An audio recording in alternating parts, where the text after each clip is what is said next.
Good evening, good afternoon. आ जाओ आ जाओ आ जाओ, चलो come on. Yes yes Purva, you're right you're right. वो हो जाए तो बहुत बढ़िया है, वो हो जाए तो बहुत बढ़िया है। चल, अच्छा आज एक आर्टिकल आया मेरे को बड़ा ही इंटरेस्टिंग सा। Superconductivity has been achieved at room temperature.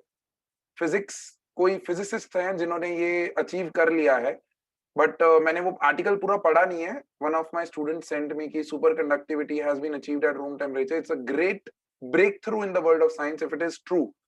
I have to read how authenticated that article is, but उसने मेरे को स्क्रीनशॉट्स भेजे। I just do some research on that. आप लोग भी करिए, बहुत अच्छा टॉपिक है ये superconductivity. All right, great, चलो let's get back. We should always be attached to the latest science researches that are happening around us. तो अपने को साइंस थोड़ी और बेटर लगती है और मजा आता है पढ़ने में उसको। तो भाई previous class of surface chemistry में हमने आपको बहुत सारी चीजें बताई थी कि सरफेस क्या होता है, फिर हमने सरफेस केमिस्ट्री क्या होता है वो बताया था, और फिर हमने सरफेस केमिस्ट्री के दो इंपॉर्टेंट टर्म्स पढ़े थे जिसका नाम था adsorption absorption. Adsorption was a surface phenomena, absorption was a bulk phenomena। और इसके बेसिस के ऊपर हमने ये डिसाइड कर लिया था कि भी हमारे लिए जो इंपॉर्टेंट टर्म है वो एडसॉर्प्शन है। और उस एडसॉर्प्शन के फिनोमिना को स्टडी करने के लिए what is actually behind any surface phenomena, वो हमने आपको बताया था। और वो मैंने आपको बोला था कि मैकेनिज्म वाला जो स्लाइड है उसके अंदर मैंने एक दो वर्ड यूज किए हैं। What are those two words for any surface phenomena to happen? What are the two words that I gave you? अच्छा हिंट देता हूं, ये मैच खाता है टॉप टेनिस प्लेयर के साथ। टॉप टेनिस प्लेयर के साथ ये मैच खाता है, इसको हम आरएफ बोलते हैं, but it is not Roger Federer, है ना? चलो बताओ, let me see how many of you students remember previous class. Very nice चिंतन, बहुत बढ़िया। किसी को माइक ओपन करके बोलना हो, I would be obliged if anybody does that. Please raise your hand. Sanvi Patel, very nice. Prachita, very nice. Archie Agarwal, बहुत बढ़िया। Yes चिंतन, बता दो क्लास को। Sir, residual force. Very nice. So it is just because of simple, very simple thing, that is residual forces in the surface particles, right? Bulk particles में वो नहीं होता है बिकॉज वो बैलेंस हो जाता है और कैंसिल आउट हो जाता है from all the directions. Very nice.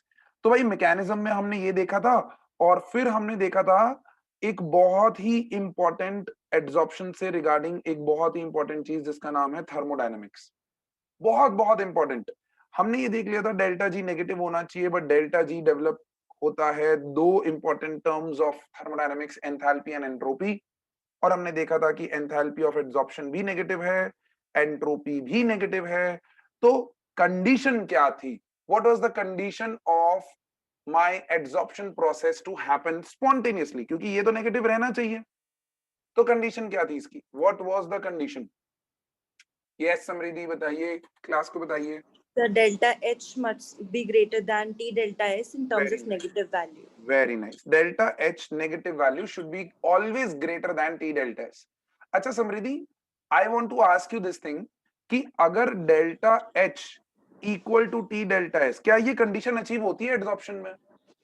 हाँ sir, equilibrium condition. Very nice. This is an equilibrium condition wherein adsorption process stops. Am I right? No sir. Then what? Yeah, it stops. Adsorption is equal to desorption. हाँ, तो stop थोड़ी हुआ वो, adsorption process stop थोड़ी हुआ। आपको ये लिखना, ये बहुत इंपॉर्टेंट है भाई। मैंने आपको लास्ट टाइम भी ये हैशटैग बोला था कि इस कंडीशन में rate of adsorption becomes equals to rate of desorption. ये ध्यान रखना, रुकता नहीं है process. Equilibrium, chemical equilibrium is dynamic in nature. पूरा चैप्टर 7 क्लास 11th में पढ़ के आए हो आप। सो बेसिक्स मत छोड़ो। Yes Also I had a doubt sir, desorption तो sorption का opposite होता है, right? हाँ, तो sorption is of two types ना, adsorption and absorption। हाँ, तो लेकिन यहाँ पर adsorption को हम desorption से compare क्यों करेंगे? अरे बच्चा समझ मेरी बात, sorption हायरार्की में सबसे टॉप पे है, उसके नीचे दो शब्द हैं, adsorption, absorption। तो अगर sorption का उल्टा desorption है तो एड्सॉर्प्शन और एब्जॉर्प्शन का भी उल्टा डिसॉर्प्शन हो गया ना। Okay, so this will be for both absorption yes as well. Obviously is Okay, that sir. Clear? Correct, Yes. Good. So इस तरह के कोई डाउट्स रहते हैं दिमाग में तो पूछ लेना। तो ये भाई थर्मोडायनामिक्स का बहुत बहुत इंपॉर्टेंट स्लाइड था और इसके ऊपर हमने आपको बहुत सारे इंपॉर्टेंट क्वेश्चंस दिए थे इस पार्ट तक। वो क्वेश्चंस आपको लास्ट क्लास में मैंने लिखवाए थे। My advice to you people कि वो क्वेश्चंस लिख के खाली निहारो नहीं, try to write down the answers of those questions because this is where your concept will get clear. Revision का एक तरीका है ये कि सर ने जो क्वेश्चन दिए, आज का जो सर ने लेक्चर पढ़ाया था उसको आंसर करने की कोशिश करता हूँ और कहीं पे अगर डाउट रह जाता है तो सर को स्क्रीनशॉट खींच के भेजता हूँ कि सर ये क्वेश्चन में मेरे को अभी भी डाउट है। Is that okay? परफेक्ट है।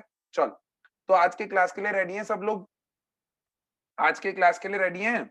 चलो गिव मी थम्स अप।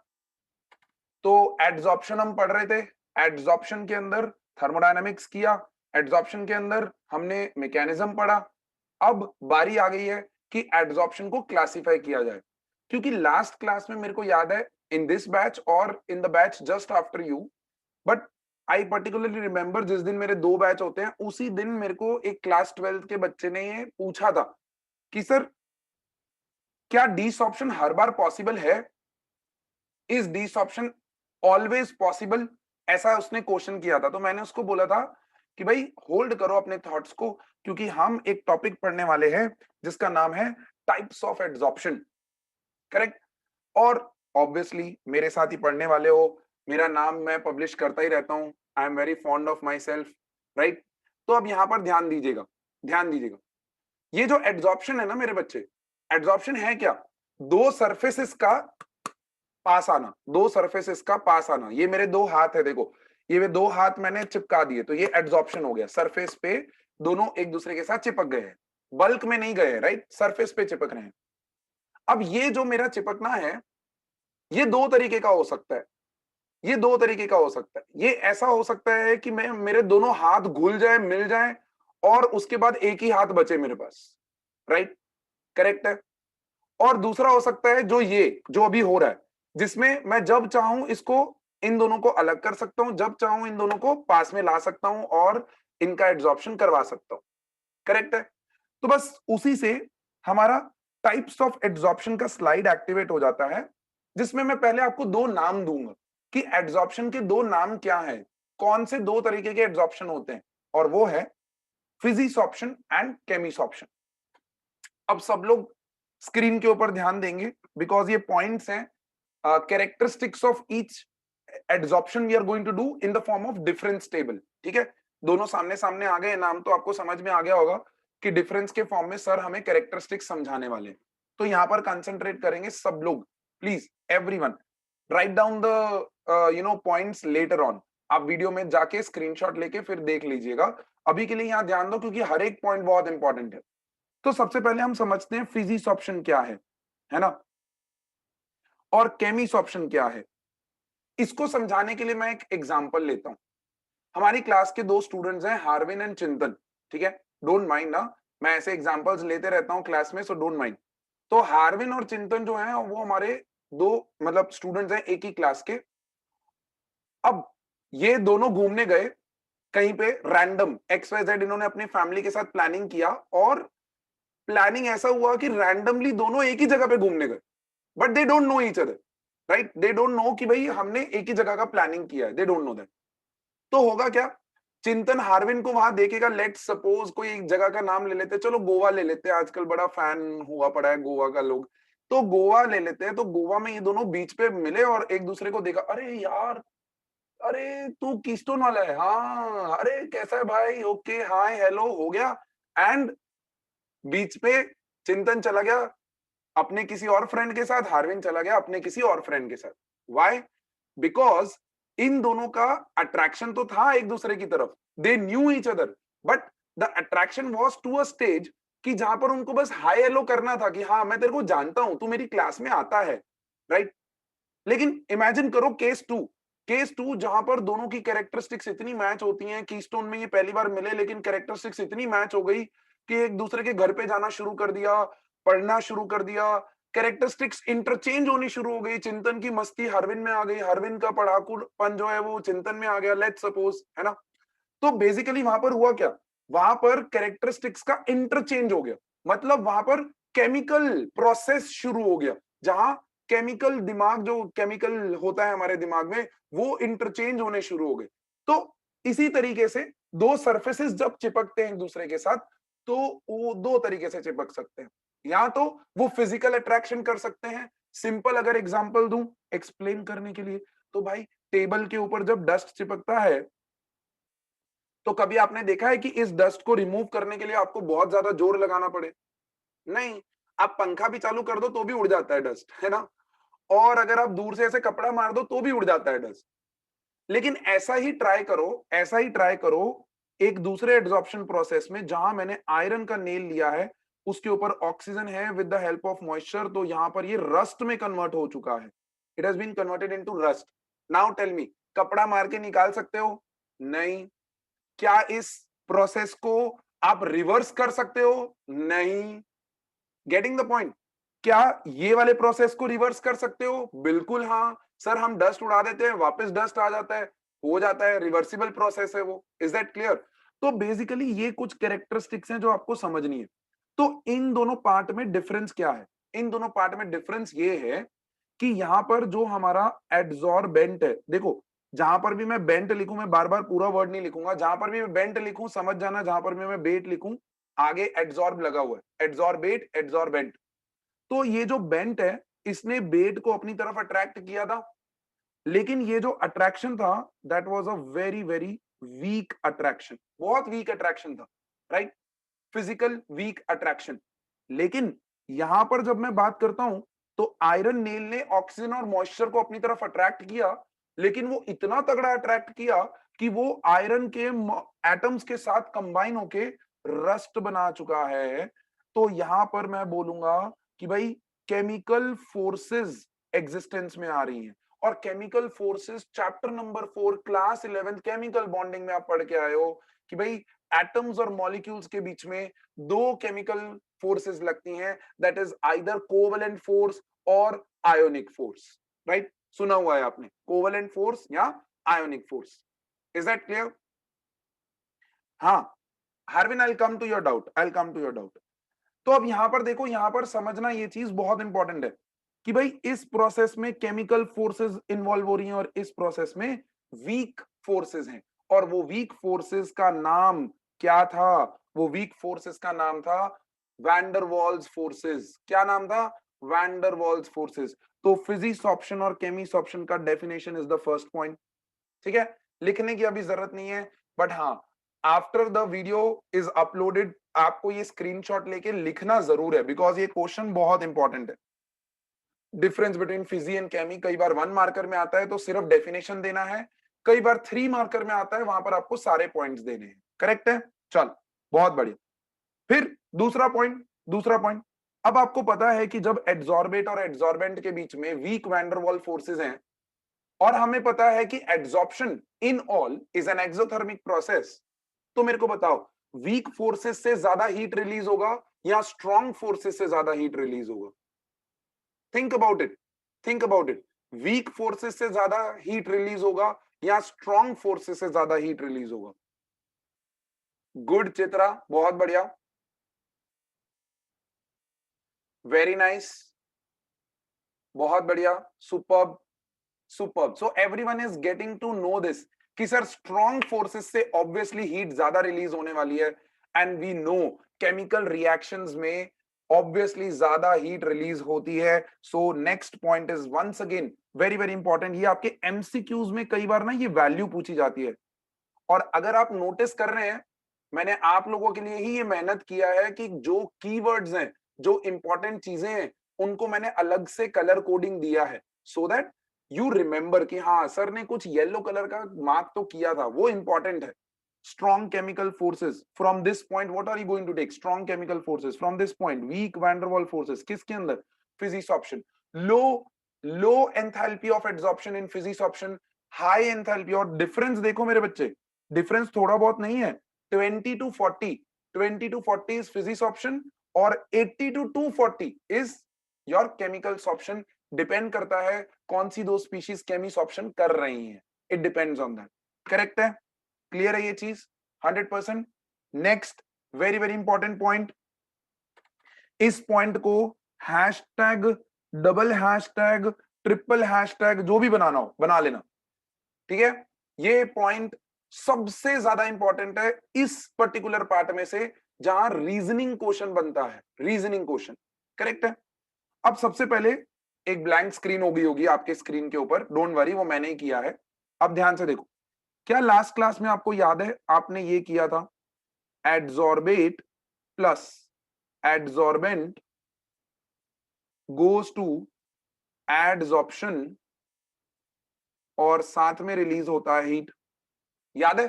मैंने आपको ये प्रोसेस बताया था कि प्रोसेस इक्विलिब्रियम आता है, मतलब ये प्रोसेस है रिवर्सिबल प्रोसेस, मतलब टेम्परेचर बढ़ाने पे, एक्सोथर्मिक प्रोसेस है, टेम्परेचर बढ़ाने पे बैकवर्ड डायरेक्शन फेवर होगा, मतलब एड्सॉर्बेट और एड्सॉर्बेंट जो है वो वापस मिलना शुरू हो जाएंगे, मतलब एड्सॉर्प्शन का रेट जो है वो कम होगा।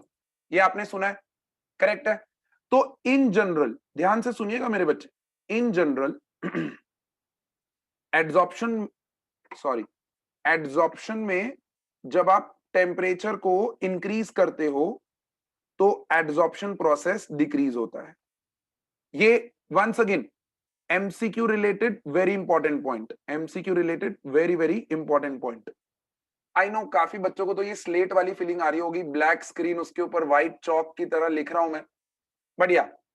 देखो यहां पर बहुत इंपॉर्टेंट, तो एड्सॉर्प्शन टेम्परेचर इंक्रीज करने पे डिक्रीज होता है, वो हमें एड्सॉर्प्शन का जनरल इक्वेशन बताता है।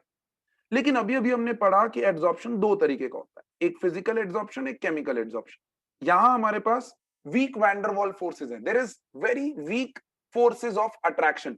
Let's say this is your adsorbate and this is your adsorbent, चलो एड्सॉर्बेंट को शेप कुछ और दे देते हैं, let's say this is your adsorbent, ठीक है?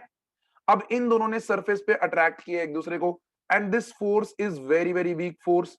तो अगर मैं थोड़ा भी टेम्परेचर इंक्रीज करूंगा तो ये जो वीक फोर्स है वो क्या होनी शुरू हो जाएगी, डिक्रीज होनी शुरू हो जाएगी, हाँ कि ना? हाँ कि ना? करेक्ट है? तो मतलब आपका एड्सॉर्प्शन डिक्रीज होना शुरू हो जाएगा। सो फिजिसॉर्प्शन, ध्यान से सुनिएगा, physisorption with increase in temperature decreases, with increase in temperature decreases. Sir is that not the case with chemisorption? मैंने ऐसा नहीं बोला, मैंने ये बोला कि फिजिसॉर्प्शन में स्टार्टिंग से ही टेम्परेचर बढ़ाने पे एड्सॉर्प्शन डिक्रीज होना शुरू हो जाएगा। लेकिन in case of chemisorption, now since you have done chemical kinetics, chemical kinetics में आपने एक बहुत इंपॉर्टेंट ग्राफ पढ़ा था, एक केमिकल रिएक्शन का एक बहुत इंपॉर्टेंट ग्राफ पढ़ा था, एनर्जी ऑफ रिएक्टेंट, फिर ये ऊपर गया था, फिर ये नीचे आया था, एनर्जी ऑफ प्रोडक्ट। याद है? सबको याद है ये चीज? क्या बोलते थे इस एनर्जी को, किसी को याद है? इस एनर्जी को क्या बोलते थे हम? और ये मैंने पढ़ाया है, ये आपके सीबीएसई सिलेबस में से निकाल दिया गया है, लेकिन मैंने ये पढ़ाया है। Very nice. यथार्थ ने हमको डिनोशन दिया है तो मैं डिनोशन लिख देता हूं, ई ए, और उसका नाम फिर यथार्थ ने ही बता दिया, प्रचिता, चित्रा, वेरी नाइस, वेदांशु, बहुत बढ़िया। Yes you can, Jaidev has given a very nice name, threshold energy, but minded, threshold energy और एक्टिवेशन एनर्जी में थोड़ा सा फर्क है, वो देख लीजिएगा, मैंने पढ़ाया हुआ है वो भी, ठीक है? तो activation energy, this is the term used for this, activation energy. कोई भी केमिकल रिएक्शन, दुनिया का कोई भी केमिकल रिएक्शन है मेरे बच्चे, उस रिएक्शन को करने के लिए रिएक्टेंट्स को minimum amount of activation energy चाहिए होती है। अब वो एक्टिवेशन एनर्जी हो सकती है कि ज्यादा हो, इट कैन बी ज्यादा, it can be very less, like this activation energy बहुत कम भी हो सकती है, कुछ भी हो सकता है वो, it depends, nature to nature of the reaction पे डिपेंड करता है।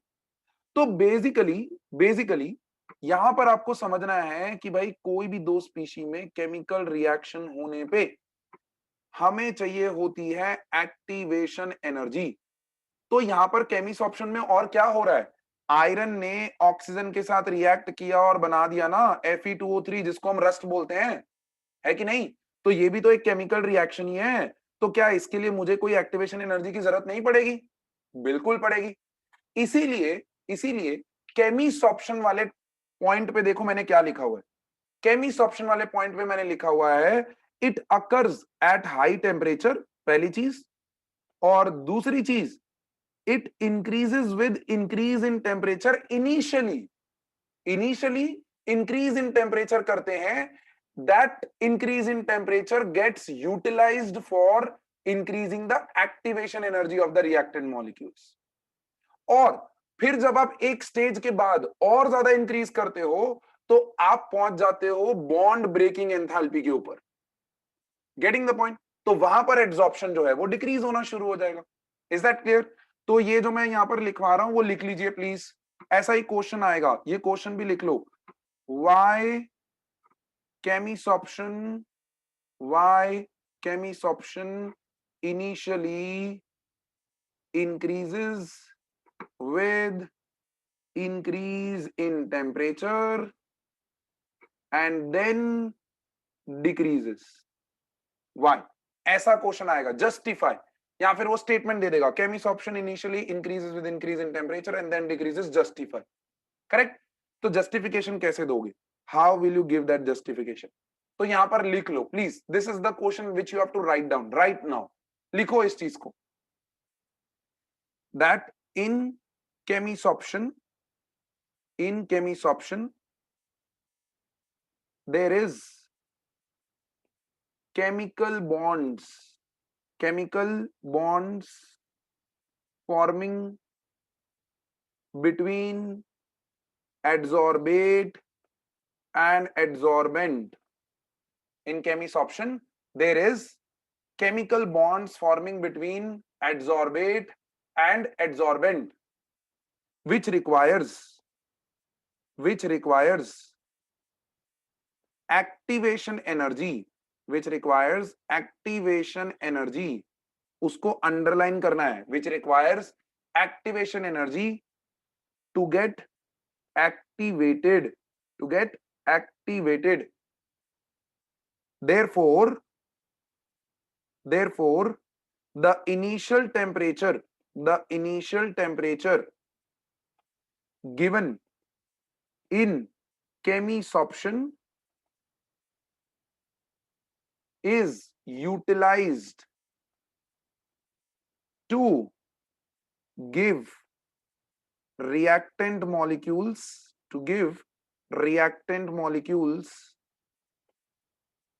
the activation energy, and this is the reason that with increase in temperature initially chemisoption increases and then starts to decrease. Why? Because you reach bond breaking enthalpy.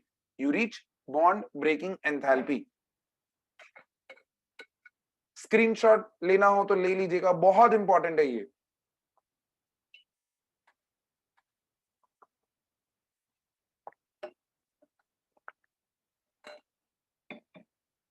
Correct? Clear है? Can I go ahead? बढ़े आगे? चलो give me a thumbs up जल्दी से। बहुत बढ़िया, चलो अब यहां ध्यान देंगे सब लोग। तो फिजिक्स ऑप्शन में क्या होता है, केमिक्स ऑप्शन में क्या होता है, समझ में आ गया बच्चों को? क्यों केमिक्स ऑप्शन में टेम्परेचर के साथ इनिशियली बढ़ता है फिर घटता है। फिर इसके बाद बड़ा इंपॉर्टेंट पॉइंट आता है जो मैंने आपको ऑलरेडी बता दिया है कि भाई physics option is reversible in nature, वो रिवर्स किया जा सकता है, बट केमिक्स ऑप्शन रिवर्स नहीं किया जा सकता, इट्स इरिवर्सिबल। अब किसी बच्चे ने मेरे को अभी अभी यहां पर बोला कि सर आप झूठ बोल रहे हो, सर रस्ट जो है उसको हम इलेक्ट्रोलिसिस प्रोसेस से हम रिवर्स कर सकते हैं, वी कैन डू दैट। बहुत ही बढ़िया है, बहुत ही अमेजिंग थॉट लगाया उसने, लेकिन उसने ये थॉट नहीं लगाया कि भाई उसके अंदर जो हमारा एड्सॉर्बेंट होता है उसका सरफेस डिस्ट्रॉय हो रहा है ना, मेरा जो प्रोसेस है, जो मेरा रस्ट है वो मेरे मेटल को खा चुका है, there is no actual metal left behind, that is the reason we call it irreversible, कि आपको एड्सॉर्बेंट और एड्सॉर्बेट जिस कंडीशन में है उस कंडीशन में मिलेगा, not true. But in case of physics option वो होगा। आपने देखा है कभी डस्ट उड़ाने से आपको देखा है कि टेबल के अंदर खड्डा पड़ गया हो? नहीं होता है ऐसा। Is that clear? तो बस यही चीज आपको समझनी है। The question was very nice, very thoughtful, but yes, एक थॉट प्रोसेस उससे ऊपर जाके लगा लो कि मैं इरिवर्सिबल क्यों बोल रहा हूं। Correct, good question. चल, तो अब यहां पर देखेंगे process, reversible, irreversible, very very important points. जिसके ऊपर सबसे इंपॉर्टेंट है वो तो मैंने ऑलरेडी लगा दिया। डेफिनेशन तो भाई सबसे इंपॉर्टेंट वैसे ही हो जाती है बिकॉज ये 1 मार्कर के लिए भी ट्रू है। चल आगे बढ़ते हैं। फिजिक्स ऑप्शन, केमिस्ट्री ऑप्शन का नेक्स्ट पॉइंट ध्यान से देखिएगा। It is not specific in nature. और वो आपने देखा भी होगा, टेबल सपोज करो इज इन एन एटमॉस्फेयर जहां बहुत सारा आटा उड़ रहा है। लेट सपोज आपका टेबल किचन में है, तो टेबल के ऊपर आपका आटा चिपक जाएगा। करेक्ट, लेकिन वही टेबल अगर आपका डस्ट एनवायरनमेंट में है तो वो डस्ट भी चिपका लेगा। वही टेबल अगर आपका कोई गैसियस एनवायरनमेंट में है तो वो गैसेस को भी चिपका लेगा, गैसेस मॉलिक्यूल्स को भी अपने ऊपर फिजिक्स ऑप्शन कर लेगा। सो physics option is not at all specific in nature. और वो आपको पता भी है यार। जैसे मैंने अभी चिंतन और हार्विन का एग्जांपल लिया था, ऐसे ही आप इमेजिन करो there are 30 students sitting right now including me. मेरा एक अकाउंट हटा दो तो 29 स्टूडेंट्स हैं, ठीक है। हम सब एक दूसरे को जानते तो हैं, बाय फेस हमें पता तो है कि भाई ये मेरे साथ कीस्टोन में कहीं तो आता है। तो अगर मैं कहीं पे भी मिलूंगा, लेट्स सपोज आप अहमदाबाद में कहीं भी घूम रहे हो और बाजू में बाइक पे मैं भी आ गया, आप भी आ गए, एक रेड लाइट पे खड़े, तो आप एटलीस्ट करके हाय, अरे हाँ यार तू कीस्टोन में है, yes yes I know you, right. लेकिन अगर आपका उसी बंदे के साथ अटैचमेंट बहुत ज्यादा है तो क्या होगा?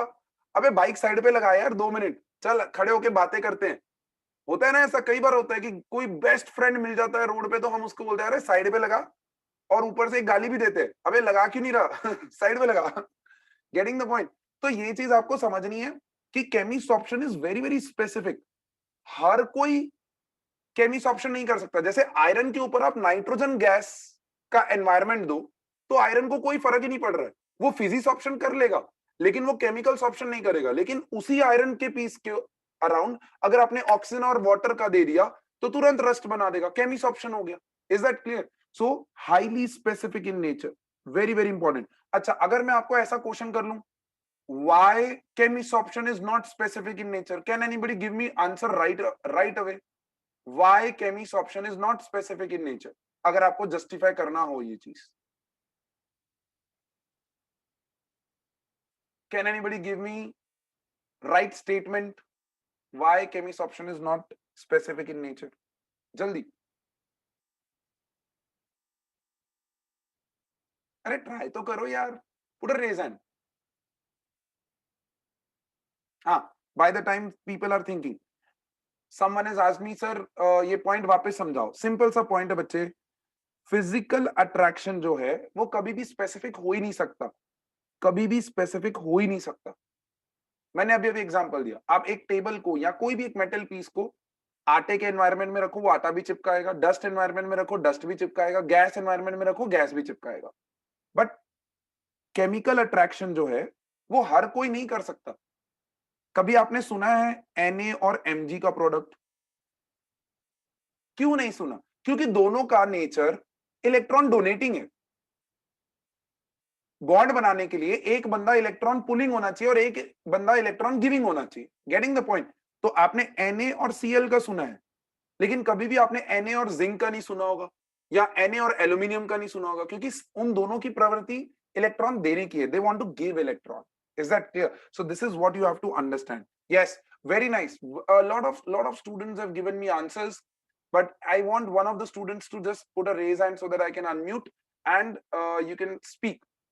All whoever has given the answer perfect है, वो एकदम राइट है। तो प्लीज जिन्होंने आंसर दिया है उनमें से कोई एक रेज हैंड कर दो,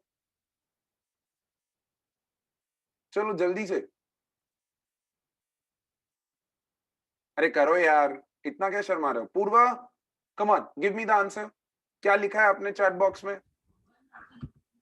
And chemist option is highly specific as इसमें जो मॉलिक्यूल्स होते हैं वो सरफेस पे केमिकल बॉन्ड से अटैच होते हैं। Very nice, because of this single word, chemical bond formation.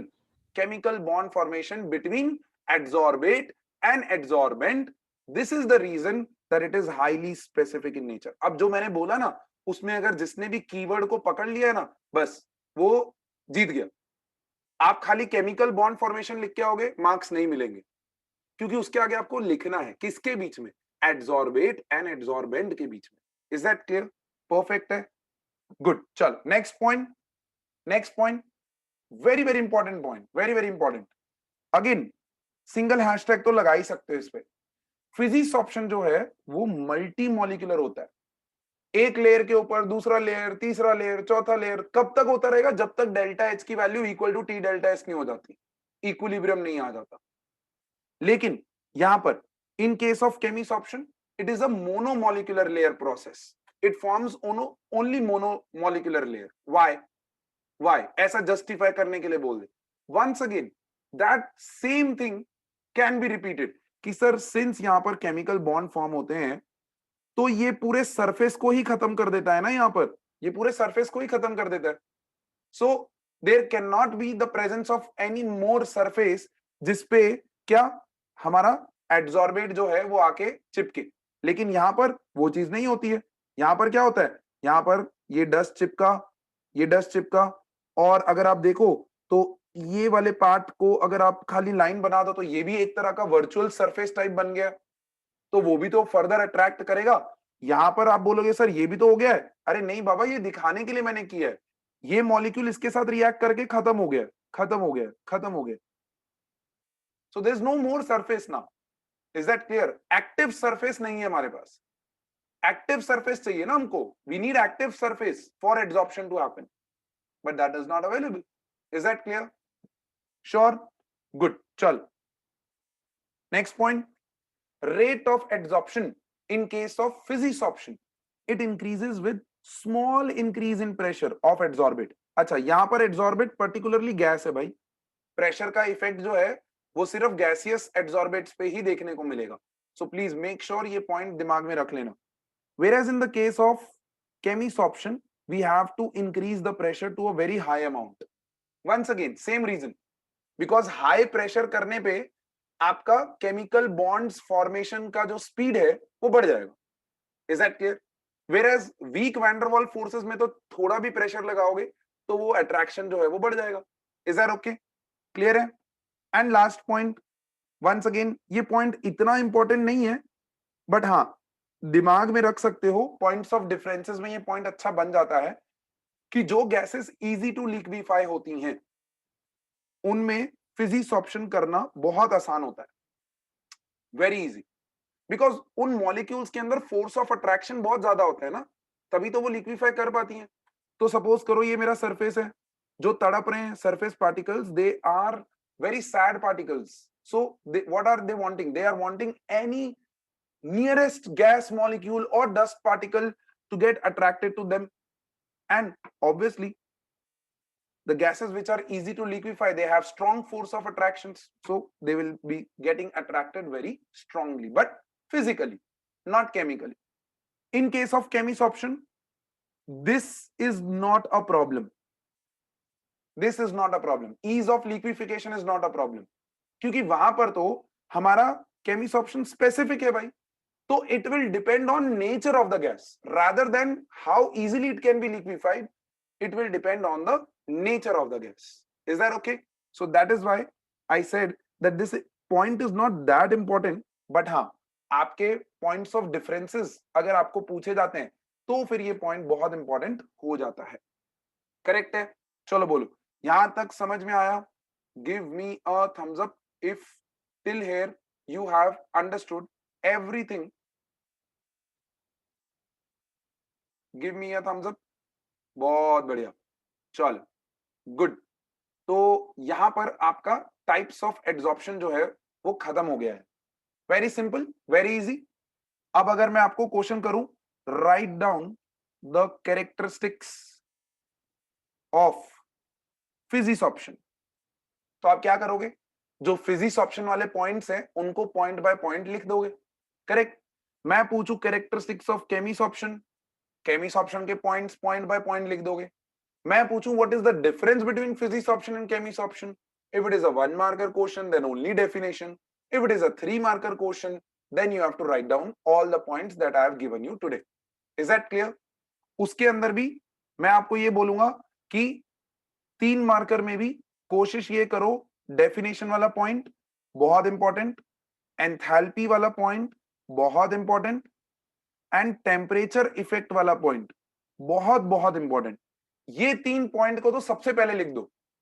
उसके बाद आपको जो भी याद आ रहा है, reversibility, high specific, not specific, जो भी पॉइंट याद आ रहा है फिर आप लिखते चलो। लेकिन ये 3 पॉइंट के बिना अगर बाकी सारे पॉइंट्स लिख के भी आए हो तो भी मार्क्स नहीं मिलेंगे। 3 में से सिर्फ 1 मार्क देगा। These are the 3 main points of differences between physics option and chemis option. Definition में कीवर्ड भूलना नहीं, van der Waals forces and chemical bonds in chemis option. That's it. Clear है? Can I go ahead? Can I go ahead? चलें? चल। तो काफी सारे बच्चे मेरे को पूछ रहे थे कि sir day to day life में कहां पर ये एड्सॉर्प्शन या कहां पर ये सरफेस फिनोमेना का हम यूज करते हैं। बहुत सारे बच्चों ने मेरे को ये चीज पूछी, तो उसके लिए मैं कुछ एग्जांपल्स लेके आया हूं, very specific, related to science. Laboratory scale पे आपको ये सब चीजें देखने को मिलती हैं और इनका बहुत इंपॉर्टेंट यूज है, बहुत बहुत इंपॉर्टेंट यूज है। और वो जो बायोलॉजी वाले स्टूडेंट्स हैं वो बहुत अच्छे से रिलेट कर पाएंगे, क्योंकि बायो में तो बहुत ज्यादा एक्सटेंसिव यूज होता है ये सरफेस फिनोमेना का। ठीक है, तो पहला देखो, पहला है जहां पर बेसिकली आपके बेसिकली एक कंटेनर है और उसके अंदर हमारे पास ऑक्सीजन गैस है। अब क्या हुआ देखो, मैंने यहां पर एग्जॉस्ट लगाया, मैंने यहां पर एग्जॉस्ट लगाया और इस एग्जॉस्ट की हेल्प से मैंने सारी हवा को बाहर निकाल दिया। सारी हवा को जितना पॉसिबल था मेरे पास, जितना मैक्सिमम पावरफुल एग्जॉस्ट था, मैंने सब का सब एयर जो है बाहर निकाल दिया।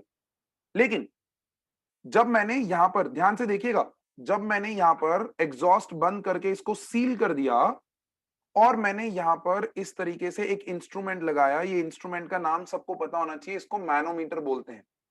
This is used to find out the pressure of the gas inside a container. Correct है? तो जब मैंने यहां पर ये मैनोमीटर लगाया ना, तो यहां पर मेरे को अभी भी कुछ ना कुछ प्रेशर का रीडिंग मिल रहा था। I was getting certain pressure का रीडिंग, मतलब अभी भी गैस प्रेजेंट तो है, मेरे एग्जॉस्ट उसको निकाल नहीं पाया, मेरा वैक्यूम पंप उसको निकाल नहीं पाया। तो अब मैं क्या करूं? अब मैंने क्या किया, मैंने इसके अंदर डाल दिया एक्टिवेटेड चारकोल, थोड़े से पीसेस एक्टिवेटेड चारकोल के डाल दिए। एक्टिवेटेड क्यों शब्द यूज कर रहा हूं? फ्रेश चारकोल, मतलब उसका सरफेस फ्रेश होना चाहिए, it should not be used, right? तो फिर मेरा एब्जॉर्प्शन काम ही नहीं करेगा। तो बेसिकली यहां पर ये एक्टिवेटेड चारकोल जैसे ही आता है, ये क्या करता है, ये गैस पार्टिकल्स को अपने सरफेस पे एब्जॉर्ब कर लेता है and then I take out that charcoal from that container. और अब जब मैं यहां पर प्रेशर करता हूं तो मेरे को एग्जैक्टली दिखता है कि प्रेशर पूरा का पूरा नलीफाई हो चुका है, there is no gas present inside that. तो भाई आपके इंडस्ट्रियल स्केल पे जब आपको हाई वैक्यूम्स क्रिएट करने होते हैं ना, ऐसे बहुत सारे लेबोरेटरी एक्सपेरिमेंट्स होते हैं जहां पर आपको वैक्यूम चाहिए होता है, हाई अमाउंट ऑफ वैक्यूम, तो वहां पर हम वैक्यूम एड्सॉर्प्शन प्रोसेस से क्रिएट करवाते हैं। करेक्ट है?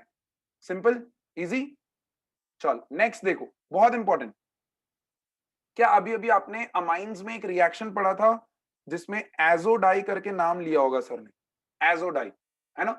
Those are basically organic dyes, ये रहा लिखा हुआ है ऑर्गेनिक डाइज। और वो ऑर्गेनिक डाइज जो होती है ना मेरे बच्चे, वो कलर्ड होती है, they are generally coloured. Correct? तो उस कलर को कलरलेस बनाने के लिए, उस कलर को कलरलेस, कलर्ड क्यों होंगी? उनके अंदर कुछ ऐसे पार्टिकल्स होंगे ना जो कलर इंपार्ट कर रहे हैं।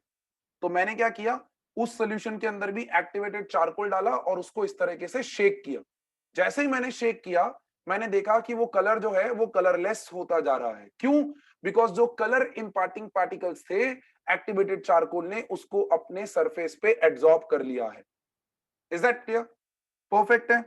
Next very important point, again ये चीज आपकी इंडस्ट्रियल स्केल पे मैं आपको बता रहा हूं, डे टू डे लाइफ में कहां यूज होती हैं चीजें। एब्जॉर्प्शन आप पूछ रहे थे कि कहां यूज होता है, तो मैंने कुछ ऐसे एग्जांपल्स निकाले जो आपने कहीं ना कहीं सुने होंगे, बट यू नेवर न्यू कि वहां एब्जॉर्प्शन यूज हो रहा है। Same aqueous solution of raw sugar, वहां पर भी ये चीज होती है। सेम हैपेंस, देखो यहाँ पर सिलिका जेल बॉल्स, ये तो हमने कितनी बार एग्जांपल ले लिया, बॉटल्स के अंदर वो पैकेट्स होते हैं, पर्सेस के अंदर होते हैं, क्यों होते हैं? डे टू डे लाइफ में हमने ये देखी हुई है। और लास्ट क्लास में किसी ने मेरे को पूछा था कि सर वो सॉलिड पेपर होता है तो एड्सॉर्प्शन कैसे होता है, मैंने वहां पर आपको बताया था कि वो सॉलिड पेपर नहीं होता है, वो स्पॉन्जी पेपर होता है, it's a porous paper, right, porous packet होता है, एंड सिलिका बॉल जेल्स जो हैं वो उस तरीके से मॉइस्चर को अट्रैक्ट करती हैं. So these are few examples, very few to be listed, but I just wanted to keep your mind activated कि भाई एड्सॉर्प्शन का बहुत बड़ा यूज है हमारे डे टू डे लाइफ में, सरफेस फिनोमिनास बहुत यूजफुल हैं, and that's the reason you are studying this chapter of surface chemistry. Is that okay? Perfect है, clear है. चल आगे बढ़ते हैं. अब सब कुछ पढ़ लिया हमने, एड्सॉर्प्शन का टाइप्स क्या होता है, एड्सॉर्प्शन का मैकेनिज्म क्या होता है, लेकिन किसी के भी दिमाग में ऐसा कोई क्वेश्चन आ रहा है, किसी के भी दिमाग में ऐसा कोई क्वेश्चन आ रहा है कि सर कि अगर मैं m grams of adsorbent लूं, let's say this m grams are 10 grams, 10 grams, तो सर ये 10 grams of adsorbent लेने पे मेरा adsorbate जो इसके ऊपर adsorb हो रहा है, let's say that is 5 grams, let's say, ठीक है, hypothetical values ले रहा हूं. तो अगर मैं ये adsorbent का मास ही चेंज कर दूं, सपोज मैंने adsorbent का यहां पर 30 grams ले लिया, तो क्या अभी भी adsorbate 5 ग्राम ही adsorb होगा इसके ऊपर? क्वेश्चन आया ना दिमाग में, मैंने ट्रिगर किया आपके क्वेश्चन कि सर क्या एड्सॉर्प्शन प्रोसेस को क्वांटिफाई किया जा सकता है? Can we quantify the adsorption process? है ना, क्या हम अमाउंट ऑफ एड्सॉर्प्शन कैलकुलेट कर सकते हैं? Yes, obviously you can calculate the amount of adsorption, and that amount of adsorption depends on various factors, जिसमें हमने आपको दो फैक्टर तो बहुत क्लियरली बता दिए, टेम्परेचर एंड प्रेशर. अब तीसरा फैक्टर मैं आपको बताने जा रहा हूं, that is nothing but amount of adsorbate and adsorbent. इन दोनों पे भी डिपेंड करता है आपका amount of adsorption, and from here only the theory of quantification started, और उस थ्योरी को एक्सपेरिमेंटली प्रूव भी किया गया. बहुत साइंटिस्ट लग गए. आपको पता है ना, एक बार अगर थ्योरी बन जाती है ना तो साइंटिस्ट फिर छोड़ते नहीं है उसको. किसी एक भी साइंटिस्ट ने अगर थॉट प्रोसेस डाल दिया, फिर बाकी के साइंटिस्ट तो बस पकड़ के उस थॉट प्रोसेस को उसके ऊपर रिसर्च करना शुरू कर देते हैं. So this is what you have to understand. Temperature and pressure, these are the two most important factors जिसके ऊपर क्या एड्सॉर्प्शन प्रोसेस इफेक्ट होता है. लेकिन उसके अलावा amount of adsorbent and adsorbate that you take is also important. Is that clear? तो बस इसी को प्रूव करने के लिए अपनी जिंदगी में एक बहुत इंपॉर्टेंट कर्व आया, और वो कर्व का नाम था एड्सॉर्प्शन आइसोथर्म्स. क्या नाम था उसका? Adsorption isotherms. अच्छा, कोई भी मेरे को बता सकता है आइसोथर्म का मतलब क्या होता है? ये आपने टर्म सुना हुआ है, you have learned this term in chapter 5 states of matter. अच्छा, हिंट देता हूं, और हिंट देता हूं, आपने ये टर्म पढ़ा हुआ है बॉयल्स लॉ के अंदर. अब किसी को अगर बॉयल्स लॉ याद है तो उसको पता चल चुका होगा कि आइसोथर्म का मतलब क्या होता है. Isotherm, adsorption isotherm graphs. Very nice Archi, बहुत बढ़िया. Harvin Patel, very nice. Vedanshu, very nice. Perfect, very nice, very nice. Harvin ने बहुत स्पेसिफाई कर दिया है. यस, वेरी नाइस चित्रा, बहुत अच्छे. अब आइसोथर्म मतलब अगर पूछ रहा हूं तो आइसोथर्म का मतलब होता है कांस्टेंट टेम्परेचर, या आइसो इजी वर्ड में सेम टेम्परेचर. लेकिन जब मैं ग्राफ्स की बात कर रहा हूं तो आपको स्पेसिफाई करना है आइसोथर्म ग्राफ का मतलब है graphs that are developed at constant temperature. Graphs that are developed at constant temperature. Very very important. Please make sure कि आप 100% इस चीज को अच्छे से बढ़िया से समझ लें, और इसको नोट डाउन कर लें कि एड्सॉर्प्शन आइसोथर्म क्या करने वाला है और वो हमारी जिंदगी में क्या करने वाला है। Is that clear? अब ये क्या करने वाला है, ये क्या करने आया था, क्वांटिफिकेशन करने आया था। किसका? एड्सॉर्प्शन प्रोसेस का। तो चलो पढ़ते हैं, ऑब्वियसली मेरे साथ ही पढ़ोगे। क्या पढ़ने वाले हैं हम? पहले जो एक टर्म है वो लिखो। This term is nothing but amount of adsorption. What is amount of adsorption? तो amount of adsorption can be defined as, ध्यान से देखिएगा, it can be defined as very very very important, that is nothing but mass of adsorbate that gets adsorbed per unit mass of adsorbent.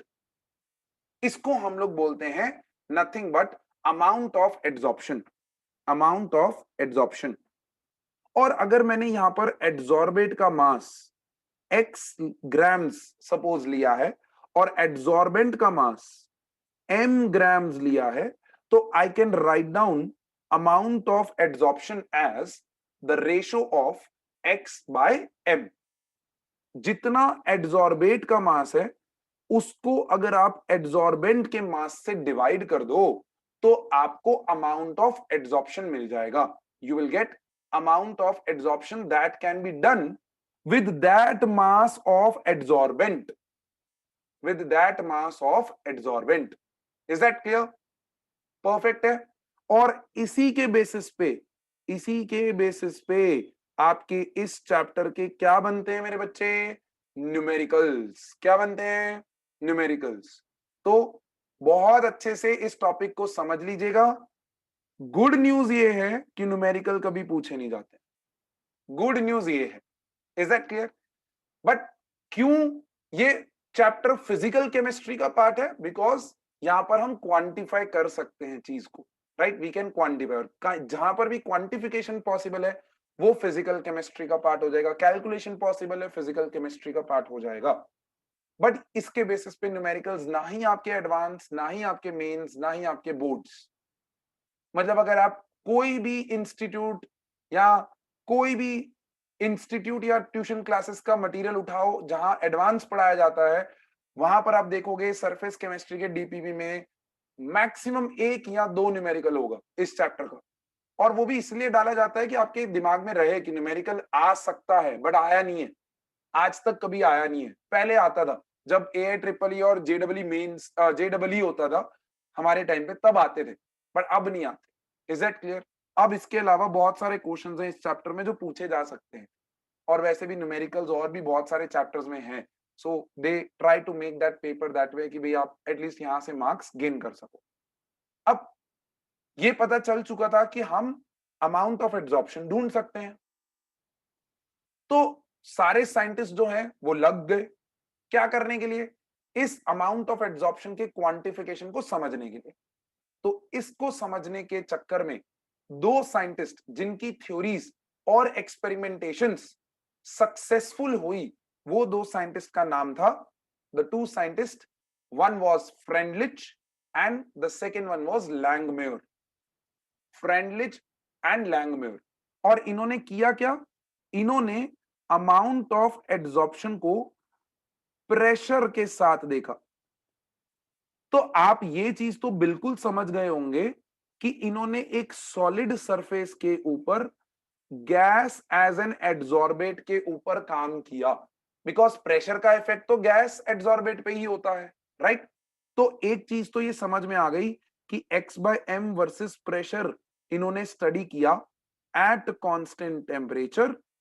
तो ये चीज तो 100% clear है कि इन्होंने सॉलिड गैस सिस्टम के ऊपर ही स्टडी किया है। बट हाँ, इनके वो सॉलिड गैस स्टडी के ऊपर से हमारे सॉल्यूशन फेज के अंदर भी हमने डेरिवेशंस करने शुरू कर दिए। हमारे साइंटिस्ट जो है वो सक्सेसफुल होने शुरू हो गए।